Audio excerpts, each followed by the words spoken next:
ہمارے پاس یہ آنا ہے جو بریگیڈیئر صاحب بات کہہ رہے ہیں، بھارت سے جو ان کی توقعات تھی وہ اس طرح پوری نہیں ہوئی. ایون بھارت کو افغانستان کے حوالے میں سے شدید مایوسی کا سامنا کرنا پڑا ہے. اس نے بڑی انویسٹمنٹ کی افغانستان میں اپنے کونسل خانوں کی شکل میں. ٹرمپ نے کہا کہ انہوں نے تو لائبریری بنائی ہے، تو لائبریری تو وہ کہیں پہ بھی بنا سکتے ہیں. یعنی آپ دیکھیں نا کہ وہ کتنا ایروگنٹ ہے. بڑے بڑے رنگ باز بھی ہے، بھگت باز بھی ہے. وہی نا میں کہہ رہا ہوں کیا پارٹی ہے پرانا. نہیں مجھے نا ٹرمپ میں ایسا لگتا ہے کہ ایک چھوٹا سا اسد عمر بیٹھا ہوا ہے. اچھا. جو بڑا رنگ باز ہے، وہ کچھ بھی کہہ سکتا ہے کسی جگہ پہ بھی نا.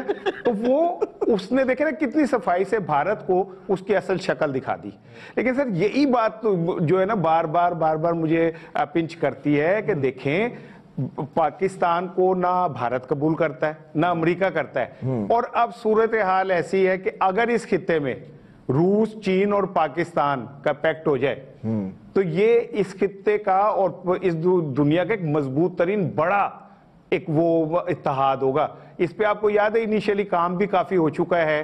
ہمارے آرمی چیف جو تھے وہ رشیا بھی گئے اور پھر اس کے بعد خاموشی سے بہت اس پہ کام ہوا. یہ امریکہ کے علم میں بھی ہے اور امریکہ کو اس بات کا بھی پتا ہے کہ اگر ہم نے اس لاڈلے بچے کو زیادہ تنگ کیا تو یہ توہن کرہن پھر کچھ تو کسی طرف تو جائے گا. اور ان پچھلے دنوں میں پاکستان نے ایک بات تو بہت اچھی کھیلی نا کہ انہوں نے ٹرمپ کے ٹرمپیوں کے آگے کوئی تھوڑا جھکے نہیں زیادہ. ٹرمپ کے ٹرمپیوں کے آگے انہوں نے باقاعدہ رسپونڈ کیا.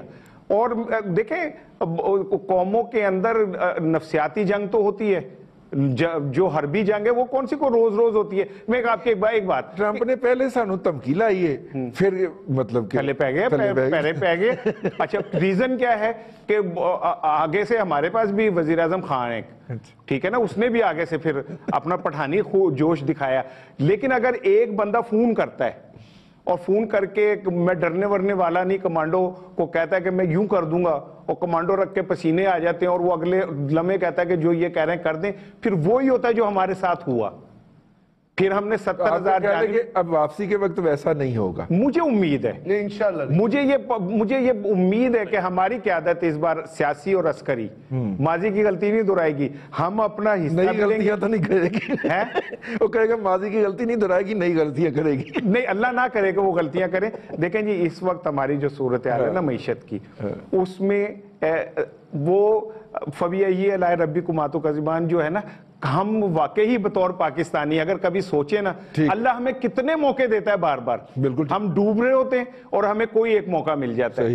ہم تباہ حال ہوتے ہیں، ہمیں بہتری کا. وہ تو بدقسمتی ہمارے اوپر بیٹھے ہوئے لوگ ہیں جو عمران خان صاحب نے کہا کہ اشرافیہ جو بیٹھے ہوئے ہاں وہ انہوں نے کہا. لیکن میں یہ سمجھتا ہوں کہ عمران خان کا غصے میں کہا ہوئے جملے وہ اندر سے واقعی اشرافیہ کے خلاف ہے. یہ میرا یہ یقین ہے کہ وہ میں جتنا عمران خان کو جانتا ہوں. مجھے آپ پہ یقین ہے، اس لیے آپ نے کہا آپ کا یہ یقین ہے، ہمیں سب کو آپ پہ یقین ہے. میاں صاحب، شہباز میاں صاحب، یہ جو ہے اس وقت میں ایک تو یہ خدشہ بھی ہے کہ یہ ایسا ہو جائے. لیکن کیا یہ بتائیے ہم پولیٹیکلی اسٹریٹجیکلی اس پوزیشن میں ہیں بھی کہ ہم اس سے کچھ طلب کر سکیں، یا ہم نے صرف جی حضوری ہی کرنی ہے جیسا کہ ہم کرتے رہے ہیں؟ ہماری پوزیشن ہے کہ ہم ان سے کچھ ڈیمانڈ کر سکیں؟ چھوٹا سا سنٹنس کہوں تاکہ شہباز، ہم نے اس وقت جو انہوں نے فورسز نے واپس کرنا ہے نا، تو ہم نے بزنس ڈیل کرنی ہے. اسٹریٹجک پوزیشن تو دوسری جگہ ہے. اچھا، this is a business which they are doing. So we have to do a business. چلیں بزنس ڈیل کرنے کے لیے بھی کیا ہم اس پوزیشن میں ہیں صحیح؟ کیونکہ دیکھیں نا ایف اے ٹی ایف کا چھاچ جو ہے وہ ہماری دم کے اوپر باندھ دیا گیا ہے. آئی ایم ایف کے سامنے ہمیں پیش ہونا ہے 1 جولائی کو ہاتھ باندھ کے، کیونکہ آگے ہم نے $12 ارب ان سے لینے ہیں. تو یہاں پہ دونوں سیگوں پہ امریکہ بہادر بیٹھا ہوا ہے، تو کیا ہم اس پوزیشن میں ہوں گے سر؟ رضا صاحب، بڑا بنیادی سوال یہ آپ نے، اب میرے خیال میں آخری سوال تھا آپ کا یہ اس سیگمنٹ کے حوالے سے، کہ یہ بنیادی چیز ہے کہ ہم اس پوزیشن میں ہیں بھی یا نہیں، یا صرف باتوں کی حد تک، جس طرح رانا صاحب نے کہا بڑا مضبوط پیکٹ بن سکتا ہے چائنا، پاکستان اور رشیا کا. یہ کافی سالوں سے یہ چیزیں چل رہی ہیں، عملی طور پہ کچھ چھوٹی موٹی چیز نظر بھی آئی. لیکن موجودہ حکومت نے سی پیک کے حوالے سے جتنی تاخیر کی، میں سمجھتا ہوں وہ بھی ہمیں دیکھنی چاہیے کہ اس وقت سی پیک کھڑا کہاں پہ ہوا ہے، کہ جو وعدے ہم نے چائنا کے ساتھ کیے وہ پورے ہوئے بھی ہیں کہ نہیں، اور چائنا کی اندر خانے کوئی ناراضگی بھی ہے ہم سے کہ نہیں. تو اور دوسری طرف آئی ایم ایف کا پریشر اور ایف اے ٹی ایف کی بات کر رہے ہیں آپ، یہ بالکل درست ہے کہ ہم سارے انٹرنیشنل پریشرز کے اندر ہیں اس وقت. لیکن اس کے باوجود جو ہوپ ہمیں نظر آتی ہے کہ جس طرح پاکستان کا رول بنا طالبان کے حوالے سے مذاکرات میں، اسی طرح جو خوش قسمتی کے ساتھ پاکستان کی جو ایک اسٹریٹجک پوزیشن ہے، جو ایک زمینی حقائق ہیں، جس طرح کہ 70% کراچی سے ہی لے کے جانا پڑے گا، حالانکہ سینٹرل ایشیا بھی ساتھ ہے، ایران بھی ہے، ترکی بھی ہے، لیکن ترکمانس تک تو پائپ لائن بھی پیچھے گئی ہے مزار شریف سے. بالکل اس کے باوجود جو ہے وہ سلانگ ٹنل سے نہیں جانا سکتا، کراچی سے سلانگ ٹنل سے اتنے بڑے بڑے ٹریلر گزر نہیں جا سکتے. بالکل نہیں، لیکن ٹرین تو گزری ہے نا سر. نہیں، ٹرین گزری لیکن انہوں نے نہیں، ترکمانستان والی ٹرین اور ہے جی، سلانگ والی اور ہے. کاسٹ کا بھی ایشو ہے، کاسٹ کا بھی اس کا ایشو ہے، تو 70% جا رہا ہے. تو یہ ہماری خوش قسمتی ہے. واقعتاً ہمیں ایسی ڈیل کرنی چاہیے جو میں نے پہلے جو مثال دی کہ ترکی نے جس طرح ڈیل کی کہ صرف اپنے ہوائی اڈے دیے اور اس کے بعد اپنی اکانومی کو کس طرح بوسٹ اپ کیا.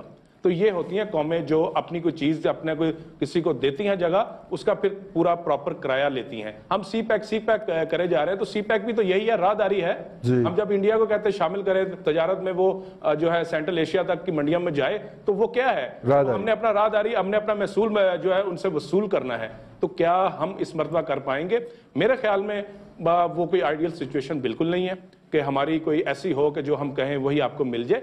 لیکن اب جس طرح ہم پھنسے ہوئے ہیں، ہمارے بہت سارے جو بالکل موقع کے ہوتے ہیں نا مسائل، وقتی جو معاشی ہیں، وہ جو ہے اس میں ہم یقینی طور پہ ہمارے لیے کوئی وقتی سا ریلیف ضرور ملے گا. اور میرے خیال میں جو ہمارا کیونکہ اس میں روڈ انفراسٹرکچر ہے، اس کے ساتھ ساتھ عسکری ادارے سارے انوالو ہوتے ہیں، تو کچھ ایک ریلیف ضرور سیکورٹی پرووائڈ کرنی ہوتی. سی ایس ایف فنڈ کی صورت میں ہمارا رکا ہوا تھا، ہمیں نہیں وہ پیسے ملے، تو وہ جو بقایا جات ہیں میرے خیال میں وہ ہمیں مل جائے تو شاید ہمارے کسی ایک شعبے میں بہتری آ جائے، عام آدمی کو شاید اس کا نہ فائدہ پہنچے. سی ایس ایف والے 2.5-3 ارب ڈالر تو ہے نا، 3.5 ارب ہے، 3.5 ارب ڈالر. ایک تاریخ کے حوالے سے ایک چھوٹی سی بات کہوں گا کہ جس وقت 9/11 ہوا تھا، 9/11 سے پہلے D G I S I was in America, جب وہ چیز ہوئی ہے تو سیکرٹری آف اسٹیٹ ان کے پاس گئے، 5 آپ کو یاد ہے تاریخی قسم کی ڈیمانڈ لے گئے.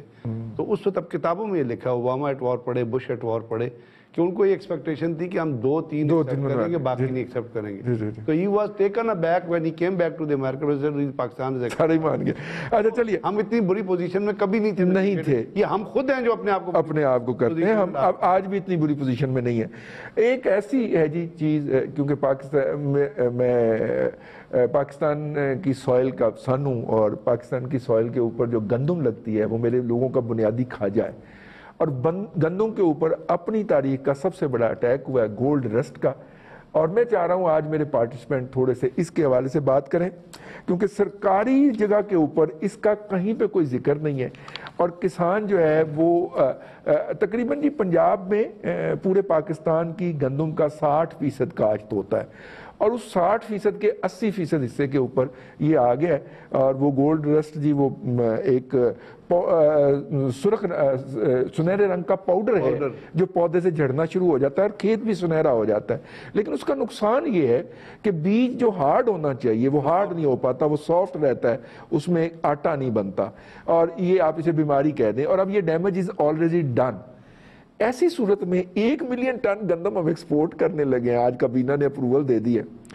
یہ ہمیں انتظار نہیں کر لینا چاہیے جب تک کہ فائنل کراپ ایسٹیمیشن نہ آ جائے؟ لیکن اگر آپ جائیں گے اپر پنجاب میں، ساؤدرن پنجاب، یہاں سے لے کے اور ریویار خان تک اور بہاولپور تک، بلکہ بال اگر چلے جائیں تو آپ کو گندم جو آپ کے سٹوریج میں پڑی نظر آئے گی جو نیوٹرلائزڈ ہے، اس کی تو فگر لے کے دیکھ لیں. وہ تو تقریباً 5-60 لاکھ ٹن ہے. تو وہ آپ کے پاس وہ بھی گندم پڑی ہوئی ہے. لیکن اگر یہ ڈیمیج ہو جاتا ہے سر تو ہو سکتا ہے ہمیں ضرورت پڑ جائے. جو اگلا یہ کہتا ہے کہ اس کی ایسٹیمیٹ لے لیں، اگر وہ آپ کی ضرورت کے لیے کافی ہے، اور مطلب یہ مطلب دونوں کمپیریٹیو کر لیے جائے تب تو ٹھیک ہے. اگر نہیں ہے تو آپ جو پڑھ رہی ہے تو بڑی بالکل ٹھیک ہے. رانا صاحب، ایک زمانے میں ایک سکینڈل ہوا تھا کہ پہلے چینی سستے، مشرف صاحب کے دور میں پہلے چینی سستے داموں ایکسپورٹ کی گئی تھی، پھر افغانستان سے مہنگے داموں امپورٹ ہوئی تھی، اور ان میں ایک بہت بڑا نام تھا، وہ وہی نام ہے جس پہ آج کل نا کنٹروورسی چل رہی ہے.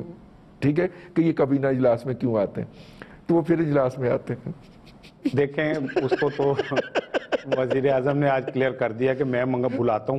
اچھا، میری مرضی، I am a prime minister. ٹھیک ہے. اور میں چونکہ نہیں، میں نے اس کے اعتراض تو نہیں کیا، میں تو کہ وہ پھر آتے ہیں کبھی نہ. لیکن سر میں کیونکہ میاں کو بھی میں ٹائم دینا چاہ رہا ہوں، پروگرام ختم ہو رہا ہے، میں تو 2 جملے کہوں گا. ہاں، مجھے 2 ہی جملے.